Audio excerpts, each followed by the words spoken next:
nombre del Ateneo, a través de las secciones de Ciencias Sociales y de Ciencias de la Educación, queremos darles la bienvenida a este acto en el que nos sentimos gratamente, podemos decir que orgullosos, y nos sentimos satisfechos y con el privilegio de presentar el libro del profesor don Luis Acebal, como si tienen ustedes han visto, dedicados a los derechos humanos, que es lo que ha dedicado él la parte más importante de su vida. Los derechos humanos, que siempre han sido imprescindibles y que lamentablemente cada vez lo son más. Entonces, él ha dedicado este libro, que lo tenéis exactamente ahí, de Retórica o Futuro. Creo que en el mismo título casi está expresada la esencia. Por un lado es retórica, se firman acuerdos, se firman tratados, y el futuro, pues, quién lo sabe. Entonces, simplemente eso, daros la bienvenida a todos, las gracias por vuestra presencia, las gracias a él por su libro, evidentemente, y esperemos. Y ahora toma la palabra el representante de la comisión de la sección de Ciencias de la Educación, también que dice unas palabras y luego ya empieza él. Muchas gracias.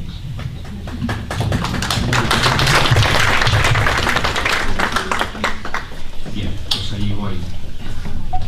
Bueno, me llamo José Carlos Tobalina, y en la sección estuvimos, cuando nos presentaron el libro, para poder organizar el acto de presentación, pues nos sentimos casi emocionados de poder presentar el libro, poder participar con la sección de Ciencias Sociales aquí en esta presentación, por varias razones.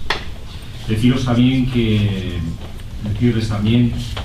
además de la sección de Educación y como colaboradores con ella, la Federación de Movimientos de Relación Pedagógica y el Colectivo Infancia también se sienten hoy representados en mi palabra, así que espero hacerlo medianamente bien para, primero, no aburrirles y segundo, que digan que lo he hecho bien. ¿Por qué la presencia de la sección de Educación aquí? ¿Por qué estos colectivos y por qué este libro a nosotros nos importa y nos emociona? Primero, porque muestra algo que es importantísimo, y es saber cuál es la génesis de las cosas. Y como decía Kierkegaard, solamente entenderemos el presente si nos acordamos del pasado, recordamos el pasado y entendemos cómo han sido las cosas en el pasado. Segundo, porque insiste en una de las ideas centrales para la extensión, la propagación y el establecimiento de los derechos humanos en todo el ámbito humano. Dice el último párrafo del prólogo de la declaración, insta en ese último párrafo del prólogo de la declaración, que los Estados deberían promover mediante la enseñanza y la educación esta declaración. Y Luis, en la página 39, dice exactamente algo con lo que estamos plenamente identificados. No bastaría la pura instrucción. La educación tendría que ser en y para los derechos humanos. Una educación en derechos humanos que implica el respeto práctico de libertades y derechos solo funciona si moviliza la sensibilidad y motiva para la acción. Así será sobre también para los derechos humanos. Los profesores son también educadores. Y esta afirmación nos lleva a algo que desde la sección y la Federación de OEPs, el Colectivo Infancia, venimos pensando y dando vueltas desde hace mucho tiempo. Y es visualizar cuáles son las carencias que en nuestro sistema actual, en nuestros programas actuales de formación para el profesorado existen, para no haber sido capaces en todo este tiempo de haber impregnado, contaminado y habernos comprometido en la acción educativa de cada día con una práctica que fuera sencillamente transmisora de derechos humanos solamente por el hecho de llevarla a cabo. Y esto me lleva a una segunda pregunta, una segunda cuestión, y es por qué este trabajo es importante para construir futuro. O sea, que pegar también que no es posible vivir el presente si no tenemos futuro. Y desde el principio, en el título, dice retórica o futuro. Y en el libro está claro que la retórica debería ser ya el pasado y el futuro lo que nos anime a construir desde el presente. Pero es importante que este libro formara parte del currículo o de las bibliotecas escolares y que se tuviera en cuenta y que se manejara, porque aparte de ponernos en contacto con ese pasado para ayudarnos a entender el presente, debería abrirnos las ventanas a esos 30 artículos que yo no llego a entender bien por qué, siendo tan sencillos, tan de fácil lectura, tan de rotunda contundencia intelectual y, me permito decir, incluso emocional, para poder establecer otros mecanismos en la convivencia como seres humanos, pues siguen formando parte de una gran retórica. Y pienso que una parte importante para que esa retórica deje de ser retórica y que se convierta en algo que podamos tocar con las manos, tiene que resolverse a través de la educación. Probablemente no solo en la escuela, pero también en la escuela, y también con los maestros y las maestras. Toda la parte segunda de sus conclusiones finales, en las que alumbra o plantea toda la parte de todo lo que queda pendiente, lo hace de una forma sencilla, además, es decir, derecho a una vivienda digna, y yo digo la dictadura del dinero, la mujer y la raza, que plantea este binomio como una realidad casi hoy dramática, ¿no? Porque, repasando algunas estadísticas, el otro día encontraba, es decir, 54 mujeres muertas por violencia de hombres en el año pasado. Y un dato curioso, el 70% a manos de agresores españoles, no extranjeros, porque también a veces tenemos la tentación de pensar que los problemas de los derechos ya los tenemos solucionados en este país y que lo demás nos viene de fuera. Un problema que se agrava si además eres mujer y emigrante, y que se agrava más si además eres mujer y pobre. Entonces parece que hay algunos retos pendientes todavía, porque en el desarrollo de los derechos parece que tiene más que ver con el hecho de poder ser hombre occidental, que con el hecho de ser de otros países, de otras partes del mundo, y sobre todo con el hecho también de que puedas ser mujer. Tareas todas pendientes, para mí grandes retos. Se podría hablar de muchas más cosas, y Luis las menciona: la tortura, la jurisdicción universal, las empresas, los derechos humanos y las empresas multinacionales. Yo añadiría también las discapacidades, todos los asuntos que están en la periferia y que ni siquiera todavía nos metemos con ellos. Los horizontes que trazan los derechos humanos obligarían a construir ese presente para avanzar hacia ese futuro. Y a mí ya me toca concluir esta pequeña justificación de por qué la sección de educación y por qué las otras dos organizaciones y por qué pensamos que este trabajo debería formar parte de las bibliotecas de los colegios, cuando no de los textos que deberían ser obligatorios en la formación del profesorado. Entiendo que hay hoy, para concluir, dos cuestiones que no deberíamos obviar. Uno, ¿cuáles son las dificultades que se han tenido y se siguen teniendo para que una práctica educativa basada en los derechos humanos se lleve adelante? Estamos probablemente acostumbrados a esta especie de retórica del buenismo y de la convivencia dócil, que parece que los derechos humanos son todo aquello de que tienes que ser bueno, tienes que compartir, tienes que ser amigo de otro. Claro, lees los 30 artículos y nos dice, no hay nada de eso, hay otras cosas, pero no hay nada de eso. Luego, hay un escaso y a veces nulo, como nos pasa ahora, o prácticamente inexistente interés por parte de las administraciones, por parte de la administración, por parte de quien gobierna y tiene la posibilidad de hacer leyes para promover determinadas líneas de conocimiento, de formación en el ámbito educativo, que no tienen ninguna voluntad de hacerlo. De hecho, nuestra ley actual lo que ha hecho es justo lo contrario. Es decir, independientemente del debate que hemos mantenido durante algún tiempo y que seguimos manteniendo y que mantendremos entre diferentes posiciones de si toda la educación para la ciudadanía y los derechos humanos debe formar parte como materia o debe formar parte como formación del profesorado para que forme parte de la vida cotidiana en las escuelas y en los colegios, ese es un debate nuestro, ya lo resolveremos.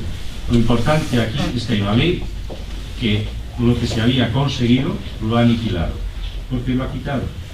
Y lo ha quitado sencillamente porque todavía prevalece una especie de pensamiento que para qué queremos derechos humanos si con ser buenos, y yo casi me atrevería a decir, con desarrollar esos valores que las religiones nos han, en este país, la religión patrimonial de este país nos ha ido enseñando, ya tenemos suficiente.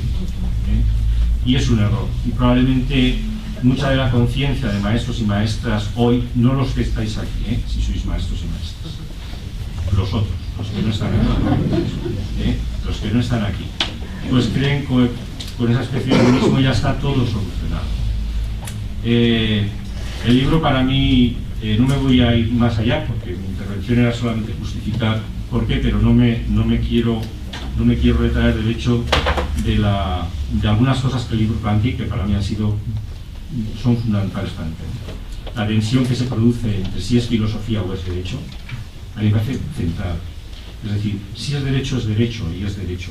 No hay ninguna filosofía, ningún pensamiento que sea operativa, si no se convierte en ley, no se puede poner en marcha. Por lo tanto, habrá que combinar idea y derecho y acción para que los derechos humanos sean posibles y sean realizables, ¿no? Y la educación tiene que entender que esta tensión tiene que manejarla y tiene que ponerla en funcionamiento en la práctica de los días. Terminaré solamente con dos preguntas. Los maestros y las maestras deben seguir haciendo su práctica educativa al margen de los derechos.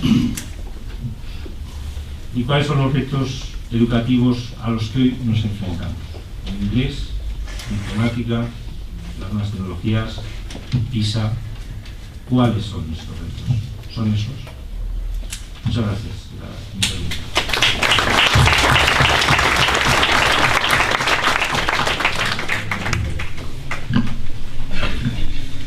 Muy bien, pues muchas gracias a todos y a todas por su asistencia.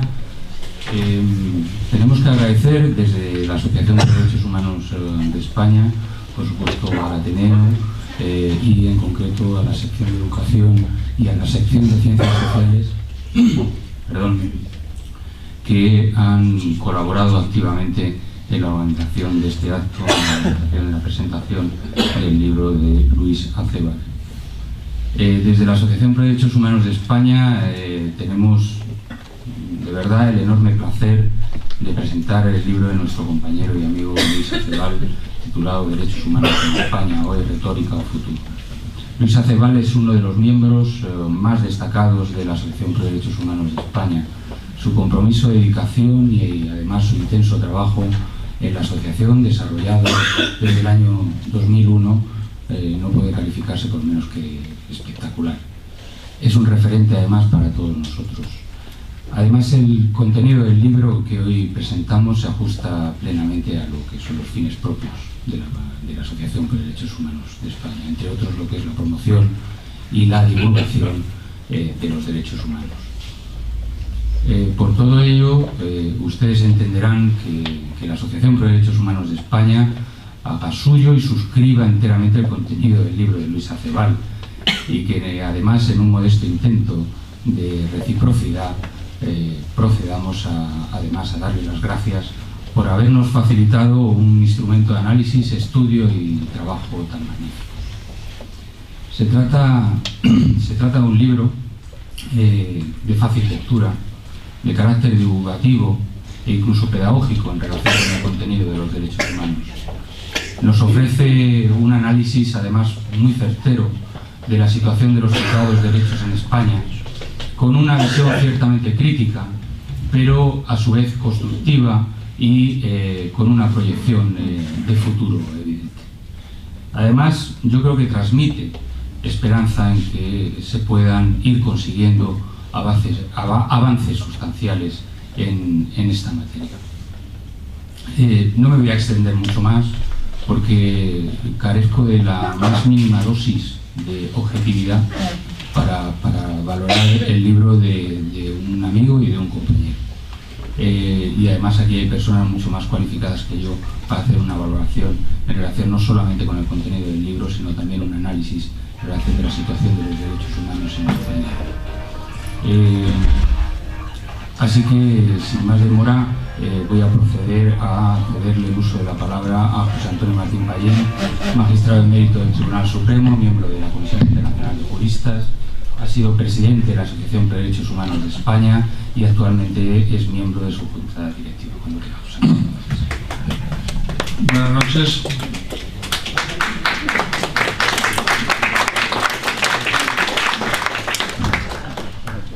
Buenas noches, muchas gracias Jacinto y muchas gracias Luis por haber pensado que podía contribuir a difundir tu libro, que creo que no es necesaria mi intervención para poder afirmar con plena objetividad, sin ninguna subjetividad, que podría pasar directamente a formar parte de los libros de texto obligatorios de la enseñanza de nuestro país, porque se ha escrito muchísimo sobre los derechos humanos, pero es muy difícil encontrar, te lo digo con toda sinceridad, una síntesis tan clara, tan didáctica, como se ha dicho, y tan accesible a cualquier persona, cualquiera que sea el grado de su formación y de el tiempo en que dedique su atención al estudio. Creo que tenemos en algún aspecto, cuando leo el prólogo no me puedo sustraer a la tentación de que en cierto modo pues hemos vivido vidas paralelas, ¿no? Cuando leo de las manifestaciones por Gibraltar español, pues, en fin, muchos de los aquí presentes nos recuerdan sucesos que hay que enfocarlos desde el sentido del humor, porque la verdad que proporcionó mucho material para que pudiésemos por lo menos utilizar esa vía para sustraernos a la presión a la que nos sometía el régimen. Aquí no se podía hablar de la Declaración Universal de Derechos Humanos, y no tanto por lo que cuenta Luis de que cuando se votó estábamos expulsados de Naciones Unidas, sino porque el simple hecho de su contenido era subversivo. Era un ataque frontal a la esencia del régimen que había nacido del glorioso alzamiento nacional. Y ya entonces comenzar a pensar o hacer pensar a las generaciones presentes que un régimen es incompatible con la Declaración de los Derechos Humanos, pues debe llevarnos a la conclusión de que vivíamos y por desgracia seguimos viviendo en un país con muchas carencias históricas. El debate insólito, seguido en otros países con una cierta perplejidad e incluso con una cierta ironía, pobres españoles, sobre la educación para la ciudadanía, pues es típica de Hispanis. O sea, en ningún país se podría pensar que iba a ser objeto de un debate de esta naturaleza y de una confrontación tan virulenta, lo que algunos llamaron la ocurrencia de introducir dentro de los planes de estudios educación para la ciudadanía. Podíamos hablar de educación para la ética, para los derechos humanos, en fin, el nombre era lo mismo, pero lo que es intolerable es que en este país haya un gobierno, que nos guste o no nos guste, apoyado por 11 millones de conciudadanos, que están de acuerdo en que se suprima esta formación y esta asignatura. Y tenemos el país que tenemos, no no nos lamentemos y no caigamos en la melancolía, tratemos simplemente de corregirlo y de ir poco a poco transmitiendo valores que en otros países, como nuestros vecinos franceses, son comunes. Yo creo que de todos los análisis que se han hecho ante la tremenda tragedia del asesinato de los periodistas de Charlie Hebdo, uno muy importante ha sido el valor de la unión educativa o del sistema educativo francés, que ha servido para homologar la reacción. Aquí, cuando tuvimos el 11M, pues vimos que hubo una confrontación ideológica despiadada, en la que no había un valor común, sino simplemente un posicionamiento, como siempre en nuestro país, de blanco y negro, sin ninguna reflexión, porque nunca hemos dedicado espacios educativos a la reflexión. Quizá los derechos humanos no necesiten demasiada reflexión y para algunos nacen espontáneamente. Dedicas una parte del libro, pues quizá a lo que pudieran ser los antecedentes más cercanos del nacimiento, que, como es lógico, están antes de la Declaración. Te remontas a la Declaración de Virginia y la Declaración de los Derechos del Hombre y del Ciudadano, que claro, hay una expresión que es cuestionable. Los derechos eran del hombre, no de la mujer, y del ciudadano, y no de las ciudadanas. Pero en fin, esto hay que situarlo en el contexto histórico en que se produce esta declaración. Pero yo creo que los derechos humanos, siempre lo he pensado, nacieron en un momento y en un lugar no sé dónde, en el que un ser humano supo decir no. Supo decir no al sátrapa autoritario de turno. Y sin darse cuenta, comenzó a poner los cimientos de la Declaración de los Derechos del Hombre y del Ciudadano. Algunos le siguieron y poco a poco la humanidad fue avanzando sobre la base de esa rebelión, de esa rebeldía frente al poder. Y poco a poco el poder ha tenido que resignarse, porque el poder no vive cómodo con los derechos humanos. Y tenemos muchos ejemplos. En algo tan elemental como el derecho a la vida, pues hay países, por lo visto punteros, líderes de la civilización universal, como los Estados Unidos, que tienen todavía la pena de muerte. O sea, no se ha conseguido erradicar la pena de muerte. Pero si algunos pudiesen justificarla o entenderla por alguna causa, lo que ya verdaderamente aterra es que ese mismo país haya legalizado la tortura. Incluso que haya tenido el sadismo de dosificarla. Yo recomiendo la lectura. Se ha manejado mucho en estos días la reacción de la sociedad norteamericana cuando los ataques de las Torres Gemelas, que da lugar a un esperpento y a una ruptura brutal con la cultura norteamericana, construida trabajosamente a través de numerosas enmiendas y de la jurisprudencia del Tribunal Supremo, y que en 300 y pico artículos se carga de un plumazo toda la cultura de los derechos humanos y llega a extremos tan ridículos e incomprensibles como la de exigir a los bibliotecarios de las universidades facilitar a la CIA el nombre de los estudiantes que habían solicitado libros de carácter subversivo. Eso estaba en la ley. Eso sí, los americanos es gente muy cuidadosa, y a la entrada de las bibliotecas había un cartel diciendo que efectivamente ese artículo estaba vigente y que ya sabían que si pedían el Capital de Marx, que podían cambiarlo por Groucho Marx, pero no por Carlos Marx, porque era una cosa que podía ser peligrosa. Y en ese país, pues claro, se reaccionó también en caliente, que es otra de las cuestiones que tenemos ahora sobre la mesa. Y yo puedo, pues, soy testigo presencial de un encuentro en la nueva Universidad de Nueva York para contrastar el impacto sobre la sociedad española y la sociedad norteamericana del 11S y del 11M. No voy a abrumarles con lo que allí pasó, fue muy interesante, pero a mí lo que realmente me golpeó es que había un congresista demócrata, y además una persona muy valorada por su lucha por los derechos humanos, que se me ocurrió preguntarle, y dije, hombre, pero ¿tú cómo firmaste esto? El ataque fue el 11 de septiembre, la famosa Patriot Act, o ley antiterrorista, es del 28 de octubre. Y me contestó muy sinceramente, cosa que no hubiéramos hecho a lo mejor algunos de nosotros, que hubiéramos intentado buscar alguna explicación tramposa, dijo, oye, mira, en aquel momento ni me la leí y a ver quién era capaz de votar en contra.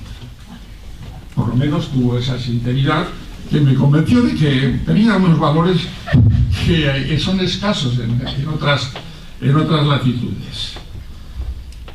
Y en estos momentos, pues, vemos que la reclamación de los derechos humanos, si se centra en los grandes valores, pues pueden tener una cierta acogida o condescendencia por parte de los poderes públicos de la mayoría de los países. Pero claro, es que los derechos humanos no son los derechos políticos solamente, son los derechos económicos, sociales y culturales. Y ahí entramos en un terreno verdaderamente pantanoso.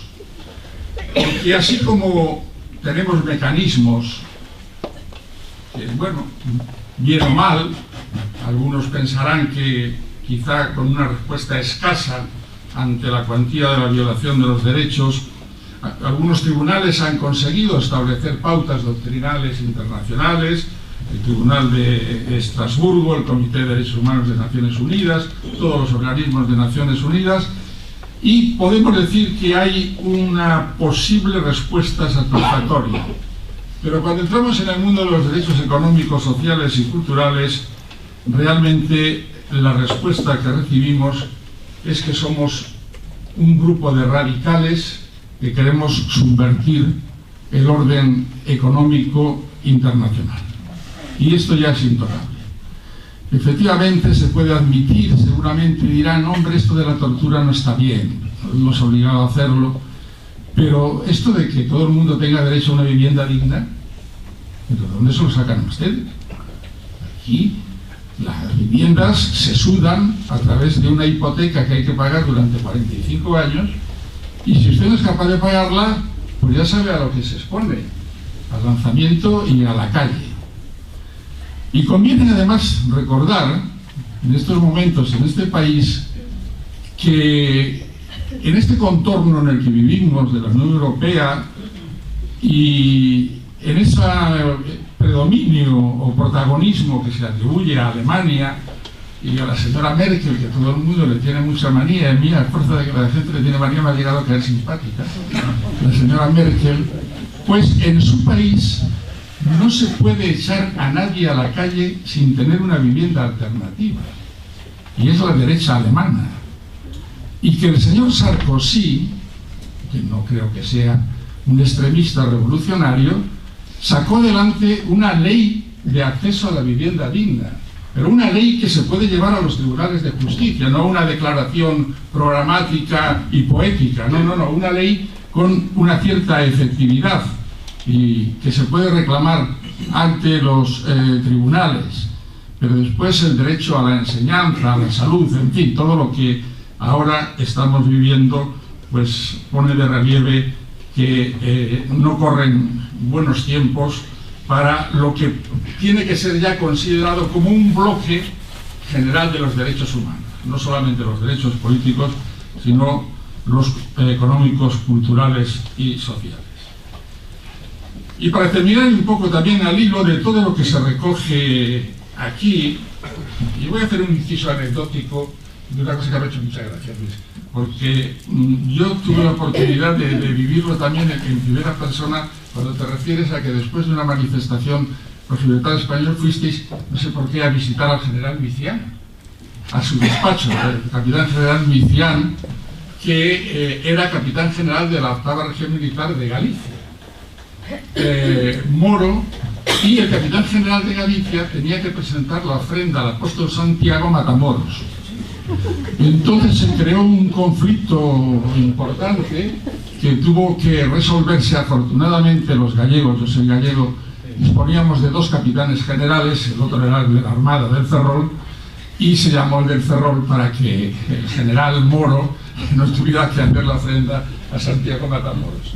Lo cuento porque realmente me recordó esa anécdota.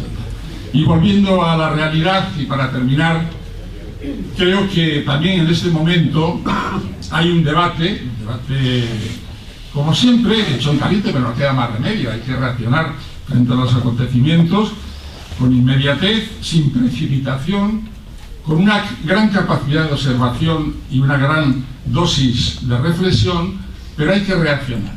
¿Y qué nos ofrecen? Bueno, es una medicina ya muy antigua, está francamente, yo creo que caducada, y por tanto las medicinas caducadas son muy peligrosas. El tema de la libertad y de la seguridad. Algunos creen que es algo que ha surgido al hilo de este acontecimiento y viene de muy lejos. El dilema viene de tan lejos que hubo un presidente de los Estados Unidos allá por el siglo XIX, nada sospechoso de extremismo radical, que dijo que el que entrega su libertad para conseguir seguridad pierde ambas. Este presidente se llamaba Benjamin Franklin, que además es el inventor de pararrayos, que mucha falta nos hace en estos momentos para hacer frente a la que está cayendo, ¿no? Pues esta frase de Benjamin Franklin está de rabiosa actualidad. No es intolerable incluso para un ministro del Interior. Hombre, cada uno tiene que hacer su papel, pero con un poco de dignidad, por favor. Que no sean estafadores, impostores y traficantes de la seguridad. Porque la seguridad, y esto no es ninguna broma, dentro del Producto Interior Bruto de los países tiene un capítulo importante. La industria de la seguridad es una industria muy rentable. Y hasta hubo un señor que se hizo famoso, que vivió durante mucho tiempo dando conferencias y ofreciéndose para garantizar seguridad cero en las grandes ciudades. Se llamaba Giuliani, que fue el alcalde de Nueva York. Este señor por cada conferencia cobraba $1 millón y además pues se encargaba de asesorar a gobiernos cobrando también sustanciosas cantidades. En algunos países no tuvo mucho éxito y siguen con el récord mundial de muertes violentas, pero en fin, creo que le pagaron en efectivo y por tanto no le habrá importado mucho su fracaso. Que nadie pretenda engañarnos, no hay fórmulas mágicas, la seguridad cero es imposible. Y lo que verdaderamente importa es la libertad y sobre todo la libertad de opinión, la libertad de crítica, la libertad de conciencia y esa capacidad que ayer me conmovió profundamente del dibujante de Charlie Hebdo, que ha salido en todos los medios de comunicación y que aparte de la emoción lógica que reflejaban sus palabras, dijo algo que compendia quizá el pensamiento ilustrado de los franceses, de Voltaire, etcétera, que aquí no les dejamos entrar porque éramos muy raciales, y que dijo: yo soy cristiano, yo soy musulmán y yo soy ateo. Así que creo que esto resume un poco cómo tenemos que enfrentarnos en este momento, cómo enfocar los derechos humanos pensando en el futuro y ten la seguridad de que no es retórica, es una realidad que nos atañe a todos. Muchas gracias.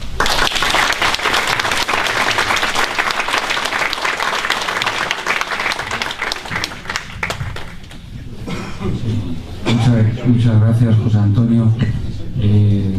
Bueno, inicialmente iba a intervenir en el acto Olga Rodríguez, pero ha tenido un problema personal que le ha impedido estar aquí aquí hoy con nosotros. Pero hemos pedido refuerzos de última hora y, para variar, ese refuerzo es Manuel Ollé. y bueno, pues Manuel Ollé creo que le conocen todos ustedes, pero procedo a presentarle de forma muy breve. Abogado de la Asociación Pro Derechos Humanos de España, también ha sido presidente de la Asociación Pro Derechos Humanos de España, es profesor de Derecho Penal de la Universidad Complutense de Madrid. Muchas gracias, Manuel. Gracias. Me recuerda esto un poco la feria de San Isidro, ¿no? Cuando los malos toreros entrábamos siempre cuando la acogida del torero principal que estaba anunciado, ¿no? Bueno, muchas gracias, Luis, también, que sé que también habías presentado, que habías pensado no solo en mí, sino en muchísimas personas que estáis hoy sentadas aquí también en el público, arropándote y agradeciéndote todo lo que has hecho por nosotros para que pudiéramos acompañar. Normalmente, los que nos dedicamos no solo al mundo de los derechos humanos, sino en mi caso también al mundo de la docencia y sobre todo a temas prácticos, cuando leemos un libro, cuando leemos una obra, cuando leemos un artículo, pues la gran mayoría, o por lo menos a mí de las veces, o te quedas y dices, bueno, esto es teórica, esto es teoría, esto es retórica, esto vale para algo. Sin embargo, en el caso, y en otros casos, como digo, son libros que te convencen, son artículos, y desde aquí hay algo más de lo que es la mera literatura, de lo que es la mera ciencia y de lo que es la mera investigación.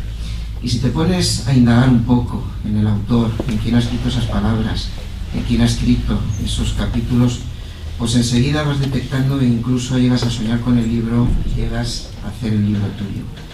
Y yo creo que es un poco lo que pasa, o quito el creo, es lo que pasa en el libro de Luis Acebal, que tuve la suerte de leer hace ya bastante tiempo, incluso antes que estuviera en papel.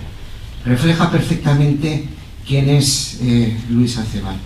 Yo tuve la suerte el Día de los Enamorados del año 2004, el 14 de febrero de 2004, cuando la Junta Directiva de aquel entonces de la Asociación por Derechos Humanos nos eligió. Yo tuve también el honor de ser presidente y tuve sobre todo la inmensa fortuna, que ha sido una gran ayuda desde aquel día hasta hoy, de contar con Luis Acebal como vicepresidente. Luis Acebal, en primer lugar, es persona, es una persona de carne y hueso, como refleja en el libro. Es tremendamente estudioso, leerán ustedes capítulos y pensarán pues, que es jurista, que es antropólogo, que es sociólogo, que es especialista en derechos humanos. A pesar de la edad, que lógicamente es algo mayor que yo, y es, yo creo, el más joven de todos los que hemos pasado por la Asociación Pro Derechos Humanos de España. Ha sido incansable para todos nosotros. Ha sido una persona que siempre ha buscado un rigor que es difícil de encontrar en cualquier especialista, en cualquier autoridad, en cualquier catedrático. Algunos de los que estáis aquí también y catedráticos sentados en el público habréis comprobado su absoluto rigor y su absoluta precisión cuando estudia cualquier tema relacionado con los derechos humanos.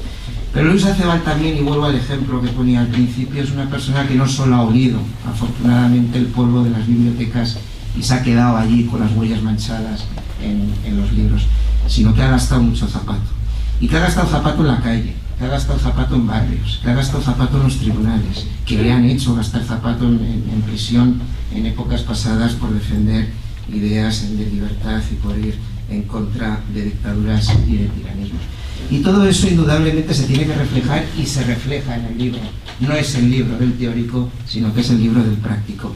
Y es el libro del práctico que sabe enfrentar los problemas que tenemos en la sociedad hoy, en pleno 2015, en el año 2014, cuando empezó a escribirlos.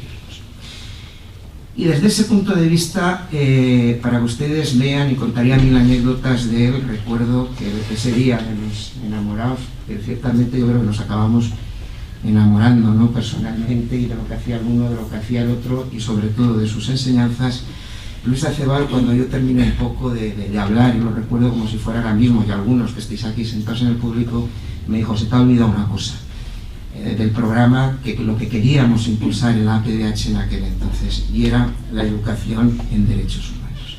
Yo me quedé pensando y decía, y efectivamente, tenemos el artículo 10 de la Constitución Española, como un alumno, como un joven, como un funcionario, como un juez, como un policía, como un militar, como un fontanero, como cualquier trabajador, va a saber qué es la libertad, va a saber qué es la libertad de expresión, va a saber qué es la libertad religiosa.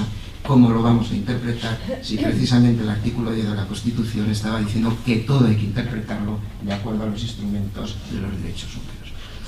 Y a partir de ahí empecé a conocer también a Luis Acebal alumno, era Luis Acebal profesor nuestro y Luis Acebal alumno. Recuerdo en alguna ocasión que lo iba a ver recibir clase y me decía muchas veces, pero ¿cómo vamos a defender los derechos humanos? ¿Cómo vamos a hablar de los derechos humanos si no sabemos el contenido? Si no sabemos, tenemos que investigarlos y tenemos que estudiarlos. Y con un esfuerzo de un alumno de tantos, en aquellos cursos de la Federación de Derechos Humanos, en los cursos de la PDH de diferentes universidades. Recuerdo como si fuera hoy mismo las visitas que a partir de entonces hacíamos, por supuesto, bajo aquellos documentos que él hacía absolutamente impecables, que es difícil de superar, recorriendo todos y cada uno de los partidos políticos para que una vez implantaran, y volviendo a lo que decía antes, la asignatura de educación en derechos humanos en todos y cada uno de los gobiernos. Y Luis Acebal también nos decía a los abogados, decía, bueno, pero tanto derecho penal, y tanto derecho civil, y tanto derecho mercantil, ¿y qué pasa con la enseñanza de los derechos humanos en las universidades? ¿Y qué pasa con la especialidad de defensor de derechos humanos en los colegios de abogados? Y también nos recorrimos los colegios de abogados y muchos de ellos, afortunadamente, nos hicieron caso. Luis Acebal refleja perfectamente una idea que nos ha transmitido a todos nosotros, muchísimas veces, que los derechos humanos no son para los demás, sino que también son para nosotros mismos. Él es crítico consigo mismo. Recuerdo cuando lo escribía y nos decía que le echáramos un vistazo, decía, criticarme sin piedad, decir todo lo que estiméis en ese libro para poder llegar y alcanzar la finalidad que tenía, no solo de divulgación, sino que verdaderamente pudiera ser un referente. Ese libro refleja otro de los pensamientos de Luis Acebal, que los derechos humanos no tienen colores. Y eso nos lo repetía a nosotros una y otra y ciento, y lo seguirá repitiendo. Que no tiene tampoco ideologías, que no es un sistema de política. Luis Acebal, en ese sentido, yo creo que también, entre otras de las circunstancias, ustedes recordarán, por ejemplo, el Plan Nacional de Derechos Humanos, quizá uno de los mayores artífices que hubo aquí en España, que fue de los que se empeñó en que ese Plan Nacional que no teníamos saliera adelante, fue Luis Acebal. Yo podría decir muchísimas cosas. Creo que todos los capítulos, y es difícil abordar lo que decía antes José Antonio Martín Pallín, que él no establece, como no puede ser de otra forma, ninguna distinción, esas distinciones ya pasadas, de derechos humanos de primera generación, de segunda, de tercera, de cuarta o de quinta. Aborda todo, los problemas sociales que tenemos ahora. Toca otro tema que yo creo que cada vez está más de moda y que sé que a él le preocupa mucho, que es el tema de la violación por parte de los derechos humanos de multinacionales, de compañías, de empresas que se están produciendo también una y otra vez. Termino diciendo lo que nosotros hemos dicho muchas veces, que para nosotros ha sido un lujo. Ha sido un lujo tenerlo de compañero, tenerlo de amigo, que nos ha enseñado, que nos ha alentado, que es lo que yo creo que él también hace en este libro, que nos ha acompañado, que nos ha resuelto muchas dudas, como hace también en el libro, y que desde luego para los que somos y seguimos siendo, por lo menos físicamente, que a lo mejor internamente somos hasta más viejos, ha sido y seguirá siendo para todos nosotros un referente. Y como dice alguien de la Asociación Pro Derechos Humanos, que lo repetía una y otra vez en Almudena Bernabéu, que no está hoy aquí, querido Luis, tú eres un lujo para todos los que estamos aquí, y tu libro también va a ser un lujo para todos y cada uno que nos lea. Muchas gracias.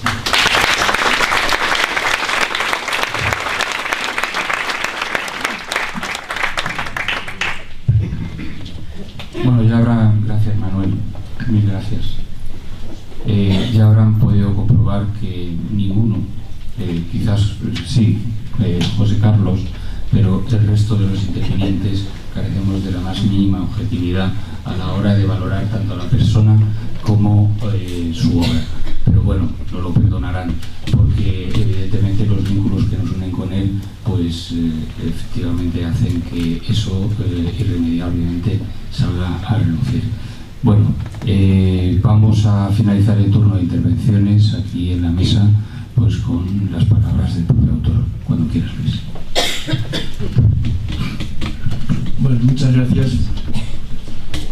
Esto es una cosa verdaderamente surrealista, porque han empezado hablando del libro y al final han terminado hablando de mí, y claro, sin la menor objetividad. Por fin uno ha dicho algo que tiene. Voy a la presentación que ha hecho Asun, que ha sido brevísima, pero ha dicho dos cosas que me las he apuntado. Una, que es un cierto error, me ha llamado profesor. Y bueno, no digo que no haya yo enseñado en algún sitio, incluso hay aquí alguna gente que me ha aguantado, pero no es lo que yo me identifico con ello. En cambio, ha dicho una cosa que es empíricamente errónea y que me lleva a darle la razón. Ha dicho que yo le había dedicado a los derechos humanos la parte más importante de mi vida. Claro, yo en el libro cuento que he empezado a dedicarme a los derechos humanos a los 65 años.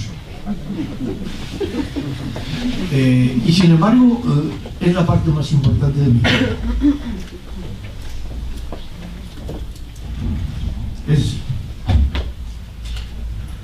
El libro este, yo lo hice como una especie de ejercicio de responsabilidad, porque he aprendido tal cantidad de cosas en estos años que me han enriquecido hasta tal punto que digo, hombre, yo esto se lo tengo que contar a alguien, porque como aquí nadie habla de esto ni le interesa, y yo creo que lo he descubierto un poquito, pues hombre, hay que contarlo, menos en el sentido de la propaganda de lo que uno tiene. La ventaja de estas cosas es que cuanto más das a otros, no te quedas tú con menos. Esto no es una cosa que cueste en ese sentido. Entonces, bueno, por eso, después de un tiempo, pues me decidí, voy a ver, hay en mi ordenador un apartado, Derechos Humanos en España. Y ahí hay varios subapartados. Y hay uno más abajo que dice, libro quizá. Y de ese quizá salió el libro. Pero cuando yo empecé con ello, tampoco estaba nada seguro de que aquello fuese a ser de verdad un libro. Y bueno, ha salido. Yo lo que a todos he pedido es objeciones, y yo esperaba que aquí se hicieran objeciones, y luego hay un cierto debate a ver si alguna sale. Pero yo sí tengo una objeción sobre todo eso que tanto habéis repetido unos y otros, de que esto se lee muy fácilmente y que esto está hecho de gastar suela por todos sitios. Yo creo que los que dicen que este libro se lee cómodamente son una minoría, no es la gente. Todavía este libro va muy no digo erudito, no, pero sí de los que sabemos un poco en la vida cómo son las cosas, de culto, en el sentido un poco común de la gente que sabe de algo y que lee y que tal, pero es que hay un 35% que no leen un libro nunca o apenas en un año, y esto es una encuesta que nos han explicado el otro día. Estamos en un país que no lee.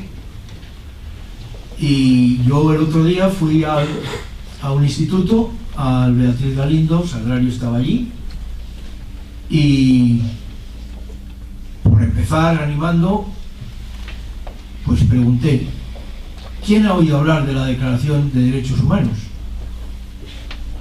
Aquello no eran alumnos chiquititos, eran los que se reenganchan para hacer el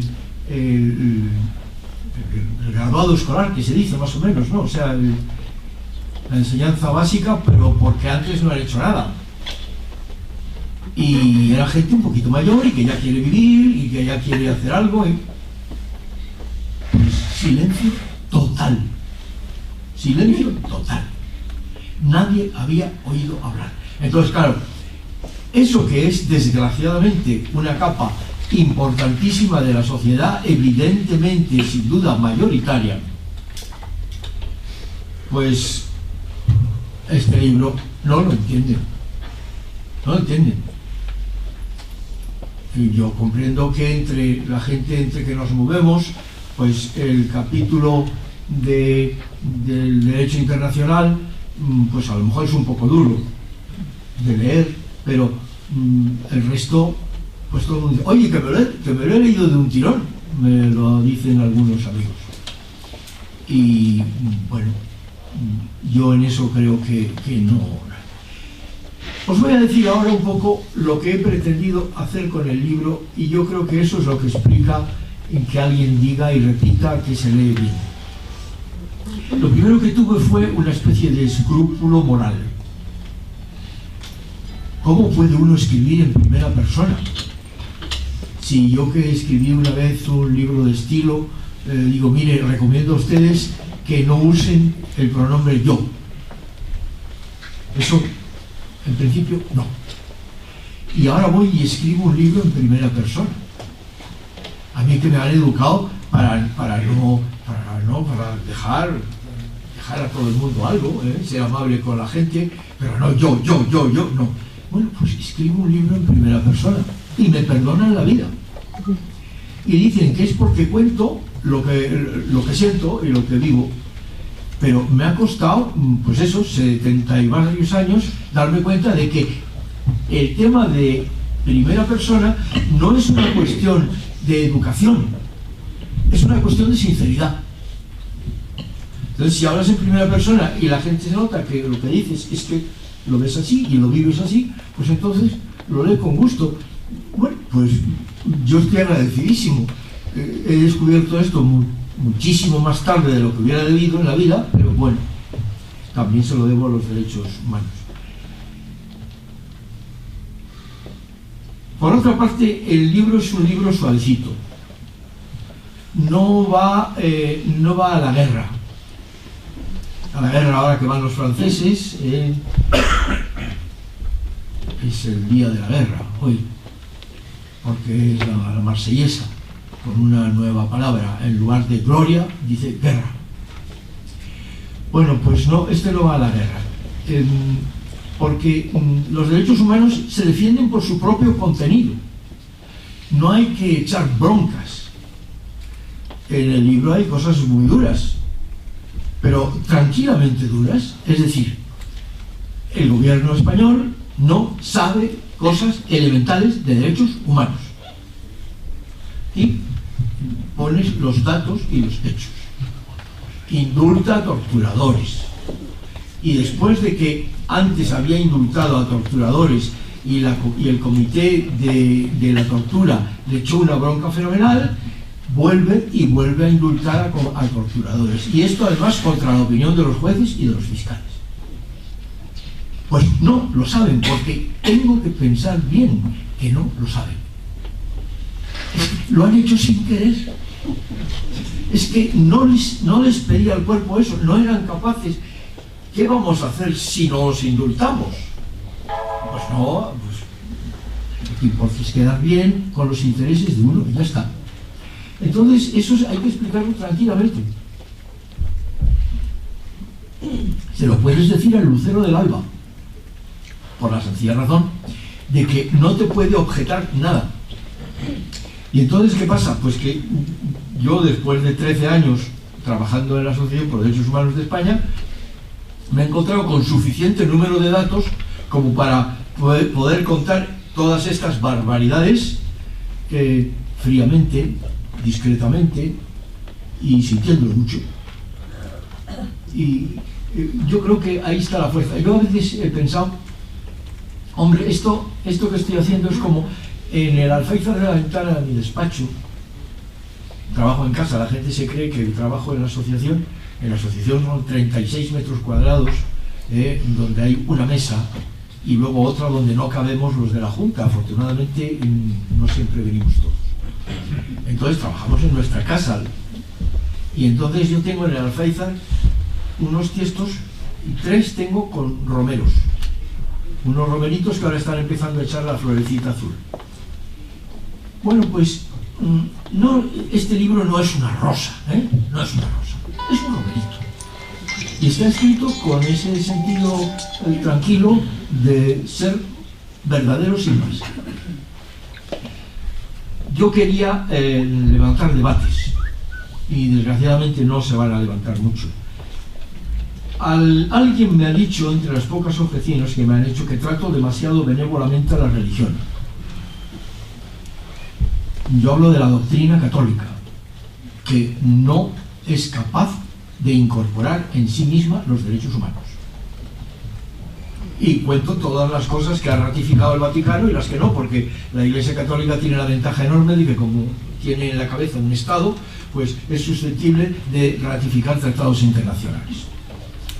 Aunque se negocian bajo la manga al hacer una constitución y al día siguiente se saca un tratado en el cual no se había pensado. Pero bueno, entonces no los abarca. Que hay miles de personas en este país que creen que sí los abarca, pues se equivocan. Y viene a la lista de los tratados, la mujer no, los pactos internacionales ninguno de los dos, bueno, hay cosas bastante esenciales. Yo creo que eso es un elemento bastante polémico, pero nadie me lo... tengo que repetirlo yo. El tema de la izquierda es que la izquierda tiene en un cajón de su despacho los derechos humanos porque son suyos. Pues no. No. Yo leo los artículos de la Declaración Universal, la segunda parte, con el famoso tema de los derechos sociales que ha sacado también pues Antonio Martín Paín, y bueno, ¿qué es lo que leo? Leo el estado de bienestar, leo el programa de Adenauer, propiedad de la izquierda de Adenauer. Bueno, si ustedes quieren, a lo mejor esto va a empezar a ser verdad, que la izquierda ahora es el centro, pero es la sociedad la que se mueve. La izquierda sigue estando, y ahora, como dice lo del centro, que era lo de Adenauer, pues ahí está, pero no es propietaria la izquierda como tal izquierda de los derechos humanos. A las religiones, pues yo no les digo más que lo que ratifica o no ratifica, pero es que yo puedo pensar otra cosa, pero trato de decir lo que dicen los derechos humanos, y los derechos humanos, que yo sepa, textos en mano, no van más lejos. Entonces, es un poco esto lo que he intentado modestamente. Yo agradezco mucho la presencia de todos vosotros y me gustaría que ahora, todavía, si hay una cierta discusión, pues que me pongáis alguna banderilla, los que habéis manejado el libro, porque eso me hará feliz. A lo mejor hacemos una segunda edición entre todos. Gracias.